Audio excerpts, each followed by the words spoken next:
अस्सलाम वालेकुम जी, मैं नजमुल हसन बाजवा हूं। बाकी सारी कहानियां हैं, बाकी सारी ड्रामेबाजियां हैं। हकीकत यह है कि अब तक कौमी असम्बली के अंदर और सेनेट के अंदर बंदे पूरे नहीं हुए हैं, या अगर पूरे हो गए हैं तो फिर वो नासपच गए हैं और वो इनके काबू में नहीं आ रहे हैं, या कोई गड़बड़ हो गई है। चूंकि एन मौके पर नाज़रीन किराम एक बार फिर से नंबर गेम तब्दील होती हुई नजर आ रही है। कम से कम आज के दिन तक ये आईनी तरमीम होती हुई नजर नहीं आ रही है। अब ये देखिए कि सुबह 10 बजे, 11:30 बजे, 12:30 बजे, 3 बजे, 6 बजे, 8:30 बजे, और अभी मेरे पास तकरीबन जब मैं ये वीडियो रिकॉर्ड कर रहा हूं तो 10:15 बजे का वक्त हो चुका है। ऑब्वियसली जब ये वीडियो पब्लिक होगी, आप तक पहुंचेगी, तो तकरीबन 10:30 पाकिस्तान के वक्त के मुताबिक हो चुके होंगे। अभी तक घंटियां बज रही हैं, मेंबर्स अंदर नहीं जा रहे हैं। तो अगर बात यह सच है कि नंबर पूरे हैं, हर चीज पूरी है, भाई धौंस से और जबरदस्ती से बंदे पूरे करवा लेंगे, तो मुझे एक बात बताइए कि अब तक ये बंदे पूरे हुए क्यों नहीं है? अब तक ये लोग काबू में आए क्यों नहीं है? मैं आपको एक मजेदार क्लिप वीडियो के शुरुआत में सुनाना चाहता हूं। आप कॉन्फिडेंस का लेवल चेक करें और हकीकत में आपके सामने रख देता हूं कि हकीकत क्या है। कॉन्फिडेंस का लेवल चेक करें। अभी अल मारूफ तर्जुमान फैसल वावडा साहब की मैं गुफ्तगू आपके सामने रखने लगा हूं। आपको अंदाजा होगा कि इनके कॉन्फिडेंस का लेवल क्या है और असल हकीकत मैं अभी आपके सामने रख देता हूं। सुनिए जरा। मौलाना साहब भी सुने कि नहीं मान रहे अभी तक। एक प्रेशर आप लोग दे रहे हैं, सुकून करे, गाड़ी में डिग्गी में कुछ मेंबर आने आप लोग सुनिएगा जरा, देखिए। सुनिए। सबसे पहले तो ये कि कोई है या नहीं है। 26 जनवरी पास होने जा रही है आज रात में तो बहुत टाइम है भाई। एक दूसरा है कि अगर आ जाएंगे तो इज्जत बच जाएगी, सुने, नहीं आएंगे तरमीम हो जाएगी, इज्जत नहीं रहेगी। सुने, जीरो से जीरो होने में देर नहीं लगती, समझ गए आप? और जो रोने धोने कर रहे हैं अभी से कि जी ये हो गया और वो हो गया, आपको क्लैरिफिकेशन नहीं होगी। अगर आपने 26 तरमीम हो जानी है, आपको पता है, और आपने रोना गाना करना है, तो जाओ, कोई क्लैरिफिकेशन नहीं है। समझते हो, उठाया है, जाओ समझते रहो। तशद्दुद किया है, समझते रहो। पैसा दिया है, समझते रहो। समझ का तो हमारे आपस में हल नहीं है, लेकिन कोई क्लैरिफिकेशन अब नहीं होगी, कोई क्लैरिफिकेशन नहीं देंगे। समझते हो उठाया है, जाओ। समझते हो तशद्दुद किया है, जाओ। समझते हो पैसे। मुझे मैं एक बात पूछना चाहता हूं, आपको अंदाजा है कि ये जो फैसल वावडा साहब हैं, ये किस जमात के कारकुन हैं, या इनके साथ कौन सी जमात का टैग है? ये ऑब्वियसली जहां के तर्जुमान हैं उन्हीं के तर्जुमान है, और वो खुलेआम धमका के कह रहे हैं ठीक है, समझते हैं, ये किया है तो करो। लेकिन हकीकत ये है नाज़रीन किराम, इस वक्त तक जब मैं ये वीडियो रिकॉर्ड कर रहा हूं, मैं बता रहा हूं 10 बज चुके हैं, 19 अक्टूबर तकरीबन रात 10 बजे मैं इस वीडियो को रिकॉर्ड कर रहा हूं। अब तक की इत्तलात के मुताबिक सेनेट और कौमी असम्बली में दोनों में घंटियां बज बज के थक चुकी हैं और बंदे अंदर नहीं आ रहे हैं। क्या वजह है फिर?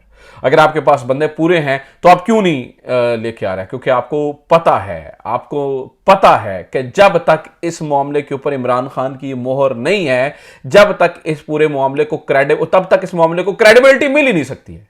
और मैं मजे की बात बताऊं आपको नाज़रीन किराम, मुझे लगता है कि इमरान खान सियासत में इन सबका बाप है। आज उतने मतलब देखिए, एक बंदे के पास 2 हफ्ते से अखबार नहीं है, उसको एक्सरसाइज नहीं करने दी जा रही है, उसकी बिजली काट दी गई है, और अभी पता चला है कि उल्टियां भी। और मैं आपको एक और बात की मजे की बात बता दूं, मैंने पिछली वीडियो बनाई थी और अल्लाह का शुक्र है वो हमारी खबर सच निकली। मैंने आपको कहा था कि मीडिया से बातें छुपाई गई हैं, और अभी वो सारी बातें खुल के सामने आ गई हैं। जो छुपाया गया वो सामने आ गया। मैंने आपको ये मामला होने से कुछ देर पहले ही बता दिया कि इमरान खान ने ये कुछ कहा था, और अब वो सारा सलमान अकबर राजा साहब ने बता दिया कि भाई कह दिया गया कि लॉन्ग मार्च के लिए तैयार रहे, और ये वो सारा कुछ इस वक्त। तो इमरान खान जिसके पास कुछ भी नहीं था, जो 2 हफ्तों से कट ऑफ था, जिसको ये तक नहीं पता कि उसकी बहनों को उठा लिया गया है और गिरफ्तार कर लिया गया है, उस इमरान खान ने 5 रुकनी वफ्द से आके सबसे पहली बात पता क्या की है? हौसले में रहना, प्रेशर मत लेना, हौसले में रहना। यानी कि एक बंदा, आप समझिए ना कि एक अंधेरे सेल में है और उसको क्वालिटी फूड नहीं दी जा रही है, उसकी एक्सरसाइज बंद कर दी गई है, उसको मिलने नहीं दिया जा रहा है, उसकी कम्युनिकेशन बंद है, उसको अखबार नहीं दिया जा रहा है, उसे दुनिया से काट दिया गया है, और वो अपने पार्टी के लोगों को आकर क्या कह रहा है? हौसले में रहना, प्रेशर ना लेना। तो जो बंदा प्रेशर लेता नहीं है नाज़रीन किराम, उस बंदे ने पूरे सिस्टम को प्रेशर दे दिया है। अब से तकरीबन 3 घंटे पहले मौलाना साहब ने खड़े होकर बिलावल भुट्टो जरदारी साहब के साथ, यानी कि मौलाना साहब के तर्जुमान यानी कि कामरान साहब खड़े थे साथ में, कामरान मुर्तजा, और खड़े होकर कहा था कि 100% इत्तेफाक हो चुका है। वो 100% इत्तेफाक हुआ है, तो अब तक मौलाना साहब घर में क्यों हैं? मैं मजे की आपको एक और बात सुनाऊं। अगर आज रात ही तरमीम होनी है तो वजीर आजम जनाब मियां मोहम्मद नवाज शरीफ, और दिलों के वजीर आजम, अब तक लाहौर में क्यों है? उनकी गाड़ी निकल के पार्लियामान में क्यों नहीं आई? अभी तक वो इस्लामाबाद में क्यों नहीं आए हैं? अब तक वो लाहौर में क्यों है? मजे की बात यह है कि ना मियाँ साहब लाहौरों निकल देने पे ना मियाँ, और क्योंकि मियाँ साहब को भी अंदाजा है, और अब तक की मैं बता रहा हूं कि अब तक की इतलात के मुताबिक आज तो कम से कम ये तरमीम यतीम हो चुकी है। तो ये किसने करवाया है? ये कौन करवा रहा है? ये किसकी वजह से हो रहा है? नाज़रीन किराम, ऑब्वियसली इसकी वजह इमरान खान है। और मैं मजे की बात बताऊं, एक नए प्लेयर की भी अब एंट्री हो चुकी है इस पूरी गेम के अंदर, इस पूरे खेल के अंदर। इमरान खान ने बहुत शानदार खेला है नाज़रीन किराम, बहुत शानदार, बहुत मजेदार, बहुत शानदार, बहुत मजेदार खेला है। इमरान खान ने कहा है कि मौलाना साहब को अप्रिशिएट करो और उनके साथ बातचीत जारी रखो, बल्कि उन्हें कहो कि यार हमें कुछ बंदों को मिलना है, कल हमें उनसे मिलवा दीजिए, जैसे कि ये शिबली फराज हो गए, जैसे कि ये उमर अयूब साहब हो गए, और जैसे गंडापुर साहब और भच्चर साहब, इन सबको भी भेजिए। ये पुराने पार्लियामेंटेरियन है, मैं जरा इनसे बातचीत कर लूं, इनसे पूछ लूं कि ये क्या कहते हैं। ठीक है, कैसी मजे की बात है। अब जरा सिचुएशन को समझिएगा। तो उधर मौलाना साहब के साथ मीटिंग हुई, तकरीबन 1.5 घंटा मीटिंग जारी रही।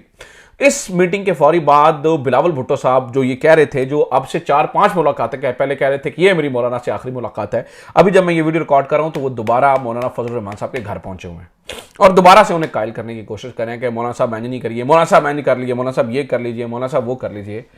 तो कहने का मतलब यह है कि घुमा दिया है पूरे निजाम को, अगर इनके पास ना वो। अच्छा, एक और इत्तला सुन लीजिए, मैं आपको ये भी मजे की बात बता दूं। 2 चीजों के ऊपर मौलाना साहब इस वक्त ढील दे रहे हैं। हालांकि हमारे जो दोस्त हैं फ़हीम अख्तर मलिक साहब, वो इस बात पे बजीद हैं कि चीफ जस्टिस मंसूर अली शाह साहब भी होंगे, लेकिन हमारी इतलात ये हैं कि 2-3 मसलों के ऊपर पाकिस्तान तहरीक इंसाफ को इशूज हैं।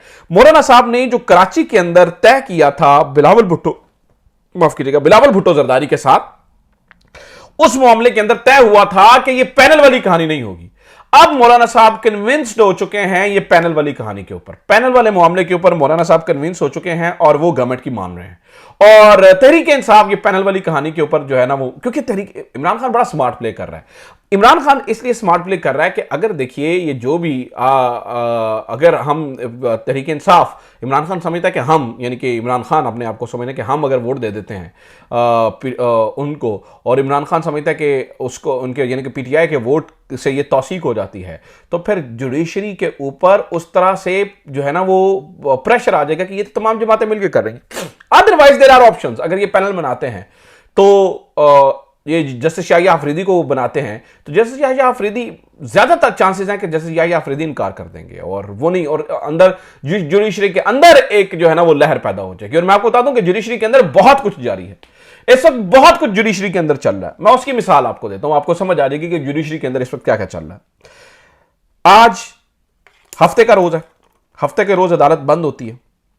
हफ्ते के रोज एक चीफ जस्टिस जिसके जाने को कुल मिलाकर 6 दिन बाकी हैं, वो हफ्ते के रोज अपने चैम्बर में पहुंचता है और अपने चैम्बर में पहुंच के वो क्या करता है नाज़रीन किराम, वो करता ये है कि वो अपना मांग लेता है, क्लैरिफिकेशन मांग लेता है कि मुझे ये बताया जाए कि ये जी ये फैसला कैसे जारी हो गया। यानी कि वो जो 8 जजों ने जो दूसरी की वजाहत वो जारी कैसे हो गई।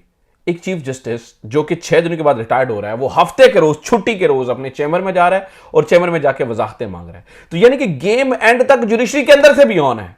और कल जब 8 जजों ने दूसरी वजाहत जारी की थी, तो इसका मतलब है कि गेम वहां से भी ऑन है, गेम यहां से भी ऑन है। तो मामलात इतने सादे नहीं हैं जितने सादे बताए जा रहे हैं और समझे जा रहे हैं, और जितनी सादी कहानी बताए, क्योंकि जुडिशरी के अंदर से अभी इस पूरे मामले के अंदर जुडिशरी का सरप्राइज तो पेंडिंग पड़ा हुआ है।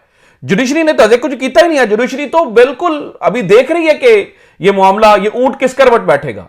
तो नंबर गेम ऑलरेडी। अब मैं आपको ये बात बता दूं कि तहरीक इंसाफ के इस मामले पे मौलाना साहब से इख्तलाफ है, लिहाजा वो कह रहे हैं जी हम आपसे बात करने के लिए तैयार हैं, लेकिन हमें मजीद वक्त चाहिए। ऐसे नहीं होता कि 40 मिनट की मुलाकात के अंदर हम अपने कायद से ये नहीं पूछ सकते हैं कि उन्होंने क्या करना है।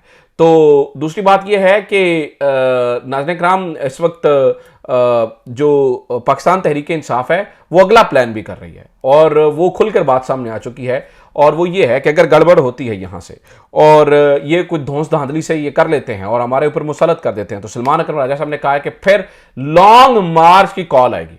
और इमरान खान साहब ने आज कौम को ये मुखातिब करके कहा है कि फिर लॉन्ग मार्च के लिए तैयार हो जाइए, फिर लॉन्ग मार्च के लिए तैयार हो जाइए, यानी फिर एहतजाज के लिए तैयार हो जाइए। ये भी सलमान अकरम राजा साहब की कुछ देर पहले की गुफ्तगू है, जिसमें ये वो कह रहे हैं कि उन्होंने कौम के नाम पैगाम भेजा है कि फिर तैयार हो जाइए, फिर हम इस मामले को इस तरह से नहीं देखेंगे। अच्छा नाज़रीन किराम, मैं आपको ये भी बात बता दूं कि मौलाना फजलुर रहमान साहब एंड तक अटके हुए हैं, और वो भी टाइम को लेते लेते लेते, ये भी उनकी बहादुरी है कि ये 19 तक ले आए हैं, और मुझे लगता है कि आज का दिन में निकाल के ये कल 20 तक चला जाएगा। ये 21 तक चला गया तो फिर ऑब्वियसली अदालतें खुल जाएंगी और ये चीज़ इसी में तो बिलावल भुट्टो साहब तड़प रहे हैं ना। अभी मैं आपको बताऊं कि वो हम सुन रहे थे कि मौलाना फजलुर रहमान साहब का जो है ना वो बावर्ची उसने इस्तीफा दे दिया। इतनी मुलाकातें, इतने बंदे और इतने खाने बन रहे हैं। और मजे की बात है कि इस वक्त मोहसिन नकवी साहब भी वहां पे, जब मैं ये वीडियो रिकॉर्ड कर रहा हूं तो मोहसिन नकवी साहब भी वहां पर पहुंचे हुए हैं और मोहसिन नकवी साहब भी वहां पर हाजिरी दे रहे हैं। इससे पहले साकदार भी वहां पर गए हुए थे। तो बात अब ये भी सवाल पूछना चाहिए आपको कि मोहसिन नकवी किस जमात की तरफ से है, मोहसिन नकवी कहां से जा रहे हैं। ये भी ताकतवरों के ऑब्वियसली रिप्रेजेंटेटिव हैं, तो ये भी वहां से नाज़रीन किराम वहां पर जाते हुए जो है वो नजर आ रहे हैं। अच्छा, मैं आपको ये भी बात बता दूं कि इस वक्त जेल हुकाम की जानिब से भी एक वजाहत दी गई है, और जेल हुकाम क्या कह रहे हैं, जेल हुकाम कह रहे हैं जी नहीं नहीं, हम तो इमरान खान को देसी मुर्ग दे रहे हैं, हम इमरान खान को नाश्ते में क्या क्या देते हैं जरा सुनिए, कॉफ़ी, चिया सीड, चुकंदर का जूस, दही, खजूरें, और दोपहर का खाना में कड़ी पकोड़ा, देसी मुर्गी, दही, चपाती, कोक, सलाद, ग्रीन टी, मटन, शाम का खाना दलिया, कोकोनट का जूस और अंगूर वगैरह ये शाम के खाने में देते हैं। अच्छा, आज उन्होंने वजाहत जारी की है तो जी हम ये दे रहे हैं। तो यानी कि नाज़रीन किराम ये तो ऐसी बात रहेगी ना। आज बैरिस्टर गौहर साहब से भी पूछना चाहिए, ये जो उस दिन उन्होंने कहा था जी आज इमरान खान साहब ने 1 घंटा एक्सरसाइज भी की और वो ठीक भी हैं और उनकी तबीयत भी ठीक है। आज इमरान खान साहब ने उन तमाम चीज़ों की वजाहत खुद मुखालफत कर दी है। बहुत सारे बंदों के बारे में इमरान खान साहब बहुत बड़े बड़े फैसले करेंगे, ये मैं आपको बता दूं। मैं ताज़ा तरीन आपको अपडेट बताऊं तो नाज़रीन किराम 11 बंदे हैं तहरीक इंसाफ को जो मालूम है कि उनके अगवा हुए हैं 11 बंदे। अब तहरीक इंसाफ से भी पूछना चाहिए कि वो जो पहले आप कह रहे थे जी हमारे सारे लोग महफूज हैं, हमारे सारे लोग महफूज हैं, तो वो ड्रामेबाजी कर रहे थे, आप लोग वो कहानियां सुना रहे थे। अभी आप बता रहे हैं कि हमारे डॉक्टर जरका और डॉक्टर फैसल के बारे में पता चल रहा है कि उनको अगवा करके रखा गया। ऑब्वियसली डॉक्टर जरका का बेटा डाउन सिंड्रोम के साथ है और आपको पता है कि उनको अगवा करके जो है वो ले जाया गया है। तो उसके बाद आदिल बाज़ई के घर इस वक्त मशीनरी पहुंच चुकी है, उनकी प्लाजा को तोड़ा जा रहा है, उनके घर को तोड़ा जा रहा है। तो कहानी बहुत दूर तलक चली गई है, चीज़ें बिल्कुल ठीक नहीं हैं। कहने का मतलब यही है कि इमरान खान, अगर ये सारा कुछ ठीक है, अगर सारी बातें ऐसे ही हैं, नंबर गेम भी ठीक है, तो करें ना, आप आ जाएं मौलाना साहब के बगैर ही आ जाए और कर लें आज शाम में पूरी। लेकिन अभी तक नाज़रीन किराम सेनेट और कौमी असम्बली में सिर्फ घंटियां बज रही हैं और कुछ नहीं हो रहा। एक और प्लेयर की तहरीक इंसाफ की एंट्री हो चुकी है, महमूद खान अचकजई। अभी तहरीक इंसाफ, जब मैं ये वीडियो रिकॉर्ड कर रहा हूं तो तहरीक इंसाफ के लोग महमूद खान अचकजई के घर में बैठे हैं और उनको सारी सिचुएशन पर एतमाद में लिया जा रहा है। तो ये याद रखिएगा कि दमादम मस्त कलंदर होने की तैयारी है। लेट्स सी ऊंट किस करवट बैठता है। अपना ख्याल रखिए, खुदा हाफिज़। पाकिस्तान जिंदाबाद।